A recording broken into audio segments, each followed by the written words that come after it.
But no, I feel like this is a perfect time to talk about, coach hot seats. Um, I guess each of us give, one team that we feel as though like, okay, the seat may be heating a little bit up for their team. Um, Me personally, I feel like the obvious answer has to be, Mike McDaniels. I feel like the Mm. Dolphins. I put it to you like this: do I think Mike McDaniels is a bad football head coach? I don't. I think there's a lot of coaches in the league and has come through the league that have been worse than Mike McDaniels. I think he has a mind for the game. I think he is a very creative play caller. Um, but kind of something that I've talked about before, I feel like he's kind of a victim of a talentless roster. Like, don't get me wrong, the Dolphins have talent, but they don't at the same time. It's like they don't really have that good of an offensive line. Like they don't have a good secondary. Like it's hard to win games consistently, and then you're having a struggling a quarterback this season. It's hard to win games consistently when you have such an uphill battle.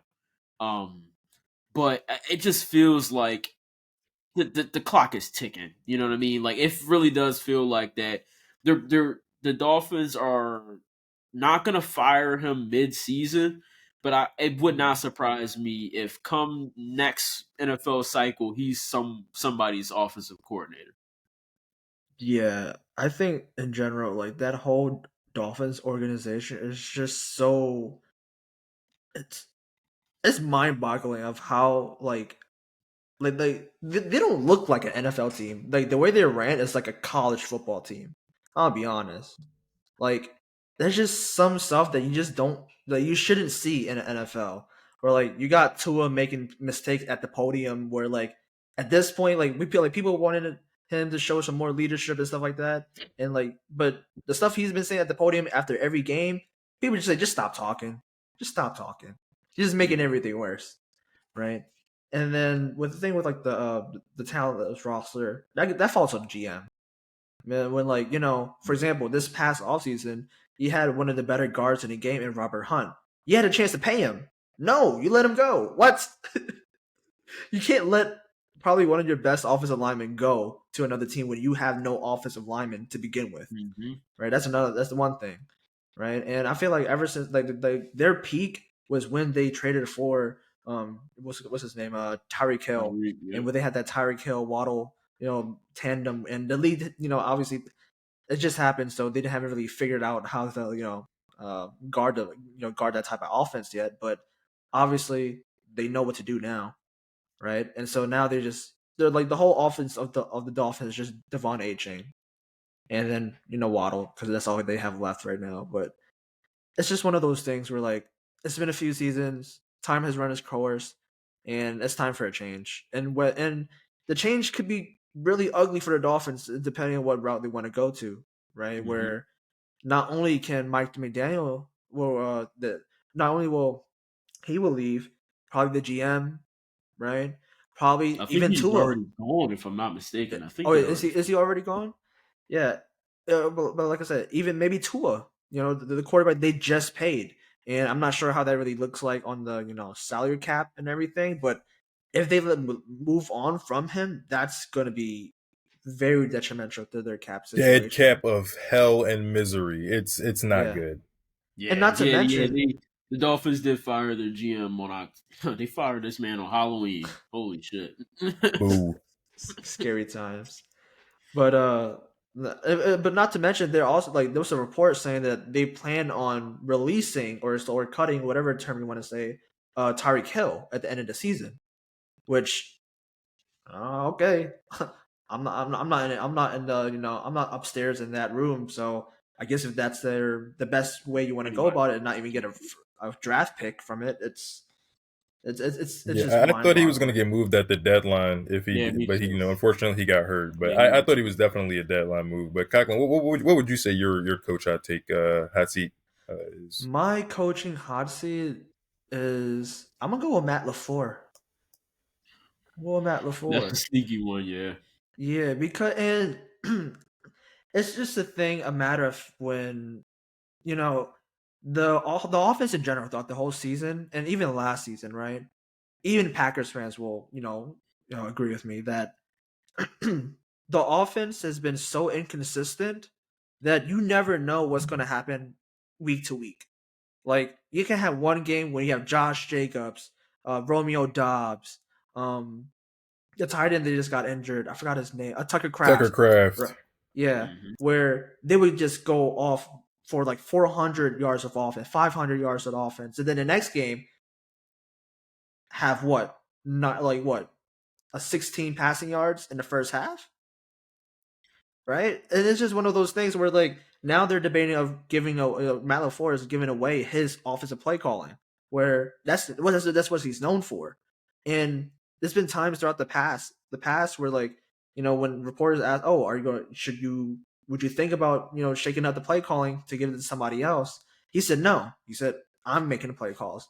But now, as of recent weeks and everything, he's like, he's actually considering it, or he's already done it by the time of this recording, right? And the Packers coming into the season, especially trading for Micah Parsons, right? They're supposed to be one of the best teams in the league, where especially early on in the season, like they were looking like probably a Super Bowl contender, right? But now, fast forward, a few more weeks later on, they're just eh, they're okay. They're okay. Like their defense is all right. It's pretty solid. Where their offense, the whole Jordan Love thing. It's like for me, Jordan Love is it's very weird because I feel like he has all the tools and talents to be a great quarterback, and he will have those stretches of like 7 to 8, 9 games where like he'll go 18 touchdowns for only like 2 picks. But then after that, like when he's good, he's good. When he's bad, it's so bad. Like it's so bad to the where like you see it in the past few games where against the Eagles, right? Against the Eagles, or against this past week against the Giants. They almost lost to the Giants who ranks as like one of the worst defenses in the league. Like it's and they all it was hard against the Cardinals as well. Like I just don't understand how like Jordan Love and Matt LaFleur in general, that combination, like as much as you want to say, oh, they have been winning in those seasons, but let's be honest. After Aaron Rodgers left, the offense has never been the same. It hasn't. And yes, does that accumulate to like, oh, Devontae Adams leaving as well? Yeah, sure, but everybody is still there. Like the whole the philosophy is still there. So theoretically, you should be still producing, right? But it's a matter of Matt LaFleur. I don't know. The play calling is so bad to the sense where like they're in the sixth seed right now, and who knows? If they miss the playoffs, I think serious questions need to be answered. Where like, is he the guy? Because, and I'm not saying that he will get fired. I think he won't get fired after the season, but is the seat at least lukewarm or almost hot? Yes, I think it is. I think it has back the question where, going to the offseason, it's do or die for him. Because, you know, I think they had one NFC championship appearance against the Niners where they got ransacked. I'm pretty much right. Where I think their offense didn't really do much in that game, and their whole defense got cooked for the most part against the running game of the Niners. But besides that, what wild card, divisional, and that's pretty much it. And what happened in those games? A combination of Matt LaFleur not calling the right plays or calling stupid plays, or Jordan Love making crucial mistakes, throwing it to the opposite team. You know what I mean? So, yeah, Matt LaFleur is definitely one of those coaches for me that it's got to be on the hot seat as of right now. Yeah, and I'll finish this off, and I'll just keep it short, man. I think that this year we're probably going to be seeing the last of Pete Carroll in the NFL. I just don't see how, given his age and the current state of the Raiders, how you can just even question, him coming back to, deal with another year of this nonsense, or the Raiders want to deal with another year of nonsense of that. I mean, this team, they don't have any direction. It from top to bottom, there's just problems.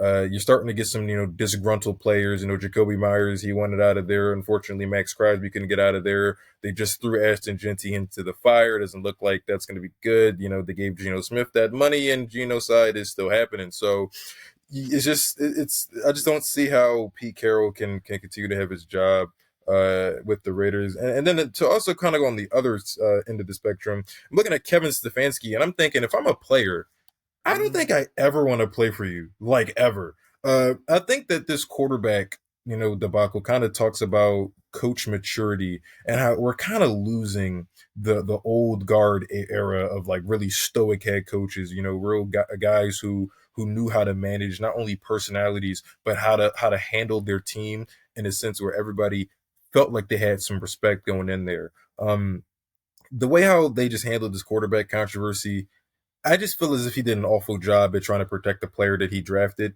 If you're going to draft a guy, you're kind of inviting him to your family.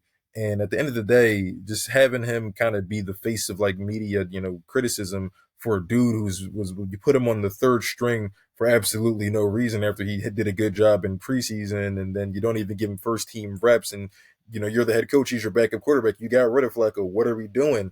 It's just ineptitude from top to bottom, and we just haven't seen anything that shows that the Browns will have any life for the next couple of years. I think that they're probably going to have to blow up that unit. It's literally just Miles Garrett and friends. And I don't think that he will be able to command that locker room for much longer. I think he's definitely on his way out. Yeah, I feel like, all three of these guys, for ranging of different reasons, I feel like um, they all have. It wouldn't necessarily surprise me if any of these three, especially LaFleur and the Packers, if the Packers don't make the playoffs, Yeah. He's done. He's done. I feel like you Really? You and think he's only done? really because again, I don't feel like he should be fired, but under that Yeah. circumstance, I feel like you have to. I feel like you have to fire him. Mm. Packers missed playoffs with the Parsons trade. He's out of there. I'm so I feel sorry. like you have to. I feel like just in terms of to keep the locker room together, I feel like you have to make that move. You know what I mean? So it's like, you know, in all three of these teams, I mean, they have guys. Like, I'm not saying that, especially when it comes to the Dolphins and the Browns in that matter. I'm not saying these teams should be contenders, right? But nobody's really asking for that. But the way that these teams are playing, they're just not playing up to their standard, up to their expectation going into the season. You got across all three of these rosters, you got Hall of Fame level players that are walking in and out of these locker rooms, and it's just like fuck. It's like at a certain point, something has to give, right? And of course, there's a bunch of other head coaches across the league that we all, could have chosen and talked about, but at least for us, those were like the first three names that came to our minds. I Yeah. will say I was kind of shocked. Not that it was too shocking, but I did think that the Giants were going to keep Dayball. I Yes, did think they were going to keep him a little bit. yeah, I didn't think that I was him shocked by being that. fired was too crazy. But when I got the news that they fired Dayball, I was like, I'm not Yeah, gonna that was a lie. little surprising. I think I would have kept him for at least a year. I Yeah. think At he was least yeah, at least a year. Maybe going to next year with shoot, Jackson having a Dart, see what rookie happens. quarterback, like Yeah. I think it's important to not stunt his growth in his rookie season with like who knows, maybe they don't change the offense too much, but I feel like you're really setting yourself up for failure. And I know the one of the philosophies is to kind of get your entire organization focused on the next coaching hires and kind of get the ball rolling now. But at least in terms of the players that you do have, especially is Jackson Dart an actual player? Is he not? You're doing yourself a disservice with firing his head coach halfway through the season. Yeah. But And I think, you know, like both you guys said, I was also really shocked when they fired Brian Daboll because honestly, the best thing the Giants or any team could have is having a quarterback and coach, tandem where like they're in lockstep in a sense that like yeah, they have something cooking. They have something cooking, right? They had something cooking so much that when I think when the Giants played against, I believe was it the Cowboys, I think, or something like that. I don't Cowboys know. was, and I don't think it was the Cowboys. That was like second game of the year. I What don't you know gonna say? when. I don't know what team he played, but it was a point where like the camera showed Brian Dable going into the medical tent trying to get Jackson Dart back on the field because like He he got fired knew for that. I'm that pretty that sure. because because like that was like his Yeah, saving grace. He know that is like his last yeah. trump card, right, to save his job, right, and you know like I don't think we've seen a game yet. Like right now, he's in a concussion protocol. We'll see if he's able to clear it. But off that off that half game that he played against the Bears with the new coach, the interim coach that they have, a new offensive coordinator, it didn't look that good. It did not look that good. Like I'm sorry. Like I get the Bears defense is good, right? But it looks completely different, right? So it's gonna be really interesting in the next few games they play when if he's able to perform. So it's just gonna be interesting if whatever head coach they want to get, and who knows? People are saying they want to get Mr. John Gruden back, and I don't know how that'll work, but Sparta 2 wide banana. That's all I'm gonna say.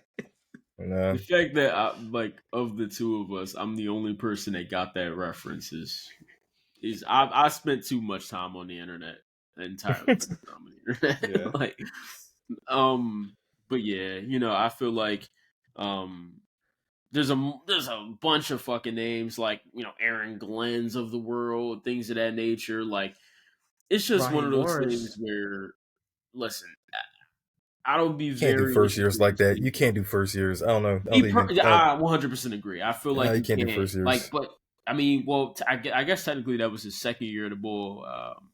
Was that Callahan that was out in Tennessee? Yeah, Not ring a Callahan. Yeah. bell.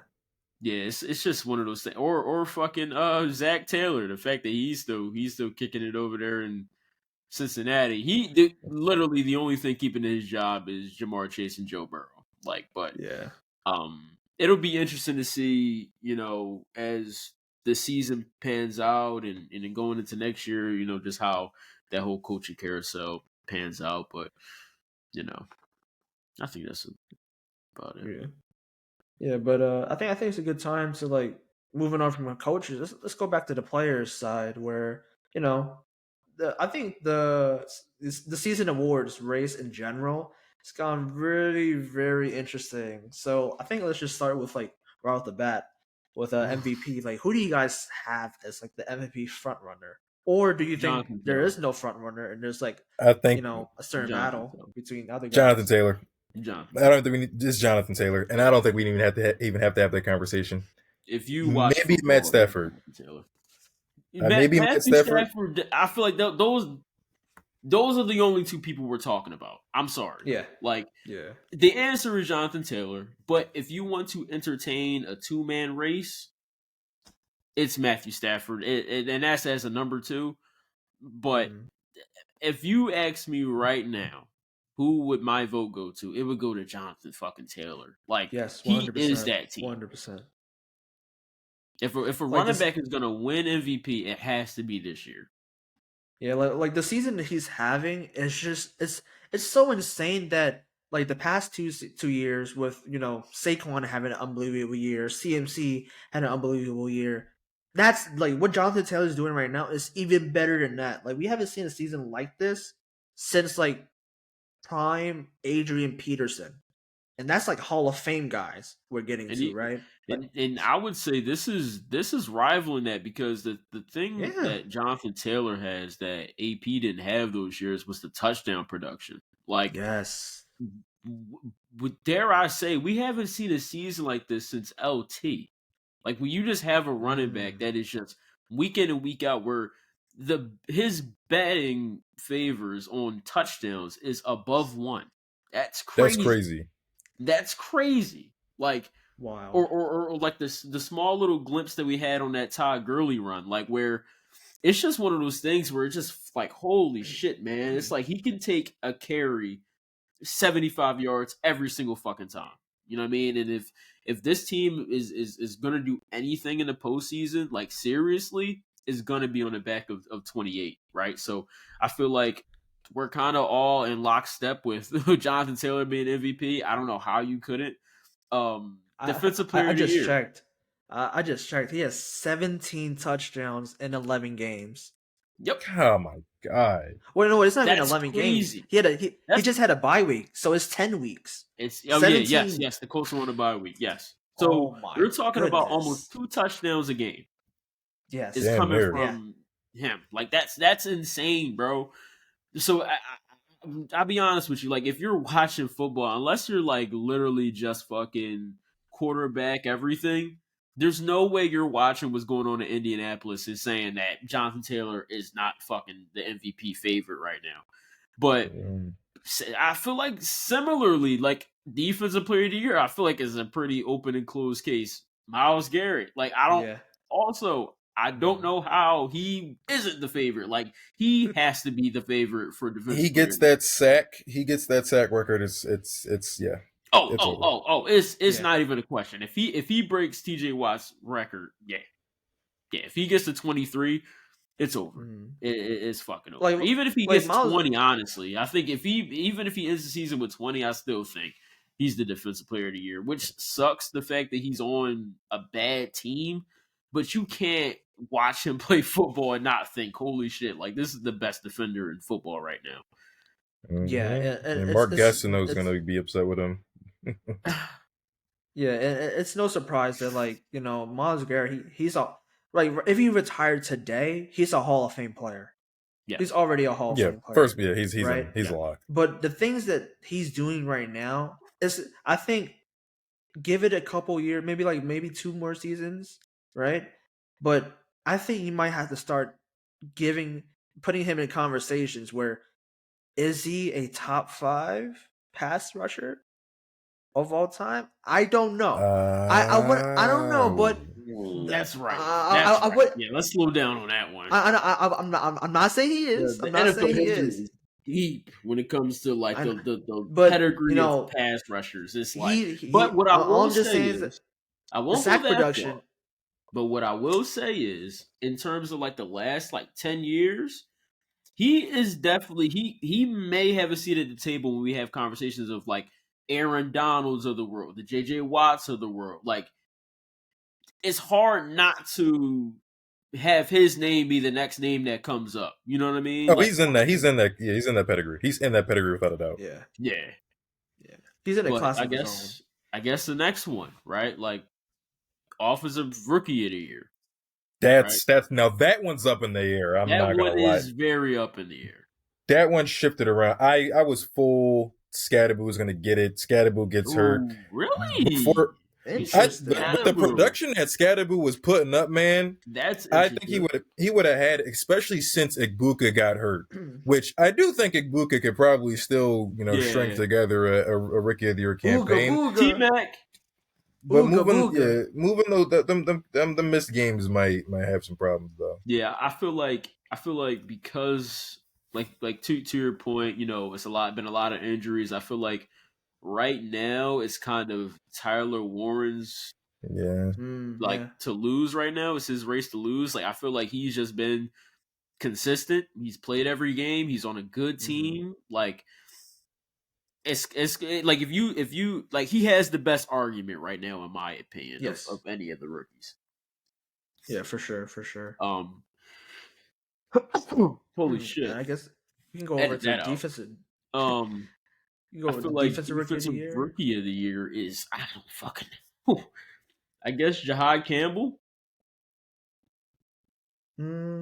Maybe. I mean, is that still wide open? Could you say it's wide open still? So. I mean, I'd be lying to you if I said like I'm paying attention to like defensive rookies across the league, but I'll be honest with you, I'm not. Right now, we have Carson Schwessinger as rookie of the year. Yeah. As rookie of the year favorite right now. Blue Carter still has a good chance. Nick Emenwari. Oh, that's the Seahawks safety, ain't it? Yeah.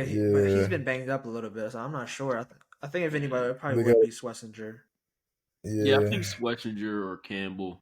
I think that's where my vote would go. Yeah, Yeah.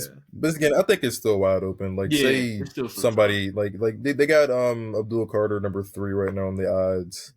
He doesn't. Jahai He has Campbell's half a sack so 4. far. Yeah, Now I know we just talked about defensive player of the year, MVP, and like obviously the rookie awards, but like what about offensive player of the year? Like That's I such a know fake JT, award. but it's like there's a lot of other guys. Like you got I'm going with Jackson the Smith, the JT Jigba. MVP. I'd say JT MVP. Matt Stafford is my offensive player of the I year. agree. That's what I would have to go to. And if you're not Okay. going to go I can stuff Stafford, with that. then Yeah, maybe Drake May. But besides that, I don't I think you feel can give like those guys yeah. MVP. If you're because it always seems like they go quarterback MVP, wide receiver, running back, offensive player of the year. I think this is the year we Yeah. flip that. Like Flipped, the yeah. quarterback wins the offensive player of the year, but the MVP, the most valuable, bro. Like, come on, bro. Jonathan Taylor, Yeah. It man. has to be Jonathan Taylor. Like the year he's having, it has to be him. But Mhm. I guess, I mean, yeah, defensive rookie of the year. I guess we just play off of this super wide open. I wouldn't Yeah. feel comfortable giving like a concrete answer on that. Mhm. But I guess what the I guess comeback player of the year. I didn't even think about CPOY. If I had to, I I feel like think it has to be Christian McCaffrey. I think it's Yeah, CMC. yeah, I you feel like got Christian to. McCaffrey Like the only other is guy would the be like answer. I guess Hutchinson, but the year that like I'll be honest, like the year that Christian McCaffrey is having is like low key going under He the radar. is. Like He Yeah, is the like offense. Like that's yeah. it's just him. Literally, if Christian McCaffrey was more efficient, he would also be a name in the he would have a he would be higher in the pedigree of the MVP race. Like mhm. it's little at least for me personally, the only reason that knocks him down is just like the touches to yards and in terms of like yards per play, like it's very inefficient. Like he's getting it done because you have I to, know, right? yeah. Somebody has to fucking get these yards and for the 49ers to win. Mhm. So I won't knock him too much for it. But when I compare him to like a Jonathan Taylor, I'm just like, holy shit! Like the touches is completely fucking different. But comeback player of the Mhm. year coming off that injury from last year and having the Mhm. workload that he has this year, it has to be Christian McCaffrey. It just has to be. Yeah. And I just want to say this. In my opinion of the Comeback Player of the Year awards, I think you have to come back from some circumstance that was not your fault. You Yes. Yeah, cannot be for Comeback sure. Player of Yeah. the Year coming back from just being ass. Like Daniel No, Jones. Daniel 100%. Jones was Geno just Smith. ass. Geno Like, Yes. Smith. Daniel Daniel Jones was Jones was ass. Like, just you know, ass. you come back from anything. You Like, just suck. come on. Come on, Joe man. Flacco, he was just ass. Like he was just old Yeah, come ass, on, and man. then now for some reason he's like good now. So it was like, okay, let's throw him Yeah. a bone. But I 100%. I feel like it should be more related to like injury Yeah. than anything. I feel like you had Yeah. an injury the year before, and you unexpectedly had a good season. You know what I'm saying? It shouldn't go to like a guy who got hurt at 23, came back at 24, and then had a good season. Like you're still in your athletic prime. But like, Yeah. I mean, what is Christian McCaffrey 30 yet? I think he is 30. He just Maybe. started to. Let me look it He's up. 29. He's He'll be 29. 30 Yeah. at the start of next year, especially for a running back. Like that's not It's you're no not. longer in your prime at 29. So the Yeah. fact that he got hurt at 28, as bad of an injury as that was, came back, and again, like the level of workload, the whole context of it, the fact that at 29, coming off of an injury, you are our offense, carry us, and he's doing it. It has to Mhm. be him. Like I don't want to Yeah. hear. I don't. I will be pissed if it's fucking Daniel Jones or Sam Darnold or I don't want to hear Yeah. that I, shit. I I just think we just need a Most Improved Player award alongside the Comeback Player of the Year. I think Yes. that would I that would wish it fix that was. out. Yeah. Yes. Yeah. For sure, for sure. If they did a most improved player, then yes, that kicks a lot. Because that's another thing. It's like it's a lot of our awards is just quarterback based. It's like I Mhm. hear yes, the quarterback is the most important position, but we got to start diversifying a lot of these awards, man. Like the award race used to add character to the season. You know what I'm saying? It was Hmm. another Mhm. layer to peel back of the onion of how this season will be contextualized when you look back at it through history. But when you just look at it year in and year out, MVP quarterback, MVP quarterback, MVP quarterback, it's just like, all right, like, and then it'd be the same guys. It's just like, okay, Same like, why dudes, are we yeah. even doing this? Yeah. And you know what? I think that's why the last Heisman race was very interesting because you got to see Travis Hunter and Ashton Genty, non-quarterbacks going at it. Yes. Mhm. We've even went further from the time where if you're a defensive player, you're never winning MVP. By the No. way, we went from it being an offense only award to now a quarterback only award, and I don't like that at all because I do think that even though we just talked about our personal MVPs, if Myles Garrett is having the season he's having, I think he should be considered in that MVP award race too. However, Mhm. We all know it's never going to happen. that's a conversation for another day. Yeah. But I feel like, is there any other guys for comeback that you guys can think of, or Maybe Hmm. Dak. Yeah, no, Dak, yeah, Dak is on the odds. Yeah, I just think Right. their team is just not good enough. Yeah. You know what I mean? I feel like that also plays a role in some of these awards. Less the rookie Record. awards. yeah, Like wins should matter in terms of like rewarding like the team. You know what I'm saying? 'Cause that's Mhm. usually how that plays. And it's not the fact that Dak is like not playing good enough to be deserving of the award. I just feel like he doesn't have as strong a case. But yeah, I feel like that's a lot of these awards. Honestly, are funny enough. I feel like most NFL fans agree with most of our picks for these awards. Now we'll see if the powers Mhm. that be actually, also agree. But Mhm. then like I feel like, funny enough, Coach of the Year. I feel like it has to be Steichen. yeah. Up in Indy, he has to. I feel like it has to be Shane Steichen. I feel like, I think he's a lock. bro, the work that he's doing in Indianapolis, like, holy fucking shit. Like he What is. about would you guys maybe think about it if you like maybe like of Mike Vrabel from the Patriots? Maybe 9-2. There Hmm? there's an Wait a argument. minute now. Hold There's an up. Wait, argument. wait, wait, wait, wait. We might Because have to have that like conversation. they were like one of the worst teams last year, and then like now with the castaways they had, they didn't even spend all their money, but they spent a lot of money. They just spent all their money, and I don't know. I mean, Stephon Diggs he wasn't literally hurt last year, was he? No. he Well, yes, was he hurt. was. He He was. He was He was. hurt. He was. Oh well, was. Yeah. he's not having the greatest season, but he's No. been productive a No. little He bit. He probably had is Yeah. one top three in that yeah Yeah. comeback player. So I Yeah. comeback don't know. player. Yeah. I I mean, think when his you look at the foolishness in the off Patriots, season, they're not gonna give it to him. Yeah, that ain't happening. But no, Mike Vrabel and Shane Steichen. I feel like those are like the two horses in this race. Like everybody Yeah. else is kind of like, all right. But both those, you talk about bad teams the year previous, and now both teams that could contend in the playoffs. You know what I mean? So it'll be interesting to see, especially if Jonathan Taylor wins MVP. I think that strengthens Shane Steichen's Coach of the Year case. You know what I'm saying? Without Like, a doubt.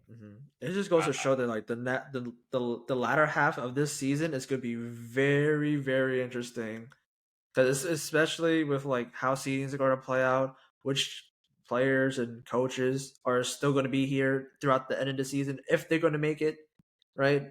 Like who knows? Like maybe as soon as we upload the video, like somebody's fired. Like you never know, yeah, right? My money's on So McDaniel. I don't know, man. it's not a We've bad seen bet. crazier shit happen. So Urban Meyer, Coach of the Year, guys. It's coming. And it's been out the mud. It should. But no. With that being said, man, it's been no bullshit podcast, man. You know, you guys have been showing out. You know what I mean? The last, and I know our posts have been infrequent, but you guys have been showing up, and we definitely appreciate it. Right? So, make sure you guys like, comment, share, subscribe. If you guys have any takes on any of the segments we've had today, including the award races, leave them down in the comment section below, man. But it's been a no bullshit podcast. We'll catch you on the next one. all right, peace.